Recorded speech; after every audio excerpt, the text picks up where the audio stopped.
Hello student, मैं निर्भय ME high Hindi YouTube channel में आपका मोस्ट वेलकम करता हूं। अगर आप एक पॉलिटेक्निक के स्टूडेंट हैं और पॉलिटेक्निक 2020 का प्रिपरेशन कर रहे हैं तो ये वीडियो आपके लिए बहुत ज्यादा ही बेनिफिशियल होने वाला है।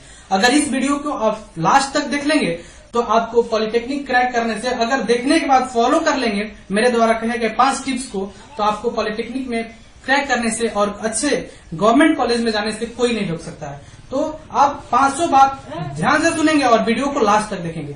क्या है वो 5 बात? मैं पहली बात है books and syllabus. Books and syllabus, books कौन सा पढ़ना चाहिए और सिलेबस क्या होना है। आप जिस भी एग्जाम का प्रिपरेशन कर रहे हैं, अगर आप बिहार पॉलिटेक्निक की तैयारी कर रहे हैं तो आपको उसका सबसे पहले सिलेबस आना चाहिए कि आप पहले सिलेबस जाके पढ़ें कि सिलेबस क्या है। सिलेबस पढ़ने से आपको यह बेनिफिट होगा कि आपको पता चलेगा कि कौन से सब्जेक्ट से कितना क्वेश्चन पूछता है, कौन से सब्जेक्ट से कितना क्वेश्चन पूछाता है। इसके बारे में मैं एक वीडियो में बता चुका हूं, फिर भी मैं यहाँ पे बता देता हूं कि आपके एग्जाम में 3 सब्जेक्ट पूछे जाते हैं, फिजिक्स, केमिस्ट्री और मैथ। फिजिक्स से 30 क्वेश्चन रहते हैं, केमिस्ट्री से 30 क्वेश्चन रहते हैं और मैथ से 30 क्वेश्चन रहते हैं। और सारा का तैयारी हम लोग यहाँ पे कर रहे हैं, सारे सब्जेक्ट का तैयारी हम लोग कंप्लीट अच्छे तरीके से कर रहे हैं 30-30 मार्क्स का। आप नहीं देखे तो जाके प्लेलिस्ट में देखिए, सारा वीडियो पड़ा हुआ है आपके लिए, आपका वीडियो इंतजार कर रहा है। ठीक है, सिलेबस पढ़ने से एक और फायदा होगा कि आपको पता चलेगा कि एग्जाम का पैटर्न क्या है, एग्जाम में कितने निगेटिव मार्क्स पूछे जाते हैं। तो मैं आपको बता दूं कि आपके एग्जाम में निगेटिव मार्क्स नहीं होता है, आपके एग्जाम में कोई निगेटिव मार्क नहीं होता है। तो आपको टोटल से टोटल क्वेश्चन को करके आना है। हमारे एमई हाई के स्टूडेंट सारे क्वेश्चन करके आएंगे और सारे मैक्सिमम क्वेश्चन सही करके आएंगे और सब बच्चे सिलेक्ट होंगे। दूसरा बात की बुक्स से आपको क्या पता है। बुक्स पे भी मैं एक वीडियो किया हूं, अगर नहीं देखे तो जाके देख ले। फिर भी मैं शॉर्ट में बता देता हूं कि आपको बुक में एक तो बुक आपके पास होना ही चाहिए जो कि क्वेश्चन बैंक, चाहे वो किसी पब्लिकेशन का हो लेकिन क्वेश्चन बैंक होना चाहिए। क्वेश्चन बैंक होने से ये फायदा है कि आप पता लगा पाएंगे कि मेरे एग्जाम में किस पेपर से कितना क्वेश्चन पूछता है, कौन से चैप्टर से। देखिए, सिलेबस आपको ये बताता है कि किस सब्जेक्ट से कितना क्वेश्चन पूछता है, लेकिन क्वेश्चन बैंक आपको ये बताता है कि किस चैप्टर से, फिजिक्स में लाइट से कितना क्वेश्चन पूछता है, मोशन से कितना क्वेश्चन पूछता है, मैथ में क्वाड्रेटिक से कितना क्वेश्चन पूछता है। तो आपको क्वेश्चन बैंक ये बताता है। क्वेश्चन बैंक और एक बात बताता है कि किस टाइप के क्वेश्चन पूछे जाते हैं, किस लेवल के क्वेश्चन पूछे जाते हैं। आपको कुछ भी नहीं पढ़ना है, जो आपके एग्जाम में पूछा जाता है वही पढ़ना है। क्लियर है? तो बुक्स एंड सिलेबस। दूसरे पॉइंट में आप था कि आप ज्यादा से ज्यादा नए टाइप का क्वेश्चंस करेंगे, न्यू क्वेश्चंस, रिपीटेड क्वेश्चन नहीं, न्यू क्वेश्चंस आप करेंगे। न्यू क्वेश्चंस करने का आपको ये फायदा होगा कि जब आप एग्जाम हॉल में जाएंगे तो आपको नए क्वेश्चंस देख के बिल्कुल डर नहीं लगेगा, क्योंकि वहां पे नए क्वेश्चंस ही रहते हैं। क्वेश्चंस वही रहता है, सिर्फ घुमा के दिया जाता है, लैंग्वेज घुमा के दिया जाता है। तो जितना ज्यादा से ज्यादा क्वेश्चंस नए तरीका का आप करने का कोशिश करेंगे। ऐसा नहीं कि एक ही क्वेश्चन को डेटा बदल के कर रहे हैं, 20 की जगह 30 आ गया, 30 की जगह 40 आ गया, बस वही किए जा रहे हैं भर दिन। आपको इस तरह से नहीं, गधों वाली पढ़ाई नहीं करनी है, स्मार्ट स्टडी करनी है। आपको क्या करनी है, अगर आप एमई हाई के स्टूडेंट है तो आपको स्मार्ट स्टडी करनी है, हर टाइप के क्वेश्चंस को सॉल्व करके जाना है कि वहां पे कोई भी टाइप आपको नया नहीं लगे। चलिए, तीसरी बात है मेरी कि फॉर्मूला और ट्रिक्स।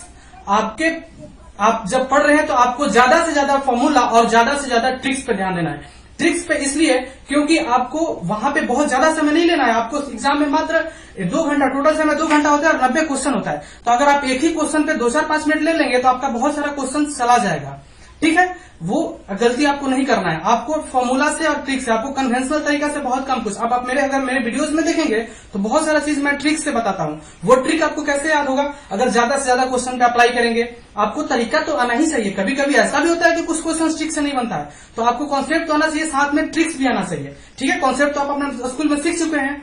3 बातें हो गई। फॉर्मूला कैसे का, आप जो भी चैप्टर पढ़ ले, मान लो हीट पढ़ रहे हो तो हीट का फॉर्मूला एक जगह सब लिख लिए और उसको एक पेपर में चिपका के दीवार पे चिपका दिए। सुबह शाम उसको उठ के देख रहे हैं, जब तक आपका एग्जाम नहीं हो रहा फॉर्मूला आपको याद रहेगा। वहां पे फॉर्मूला पुटिंग क्वेश्चन ही पूछा जाता है। आपको फॉर्मूला ज्यादा से ज्यादा याद होना चाहिए। जितना ज्यादा फॉर्मूला याद रहेगा आप ज्यादा से ज्यादा क्वेश्चन, दूसरों से ज्यादा क्वेश्चन सॉल्व करके आएंगे।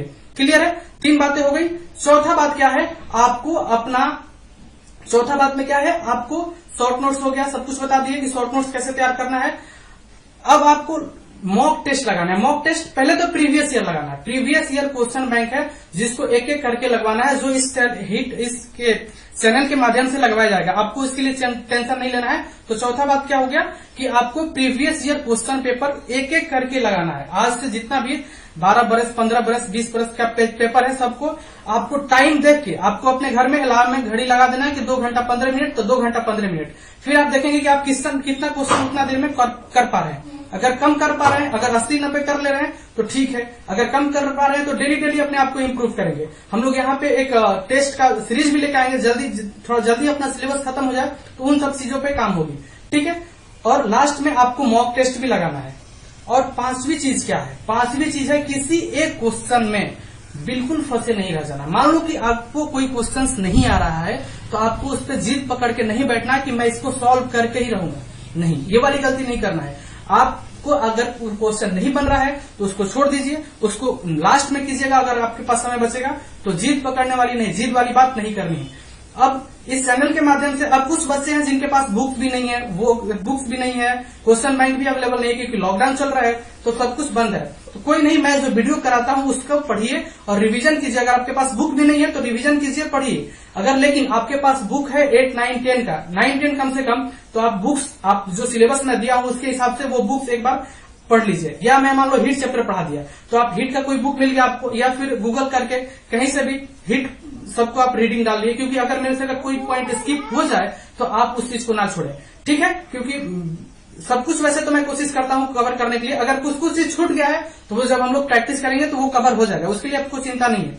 तो ठीक है, ये 5 चीज आप फॉलो करेंगे तो आपको एग्जाम में आपको पॉलिटेक्निक क्रैक करने से कोई नहीं रोक सकता है, ठीक है।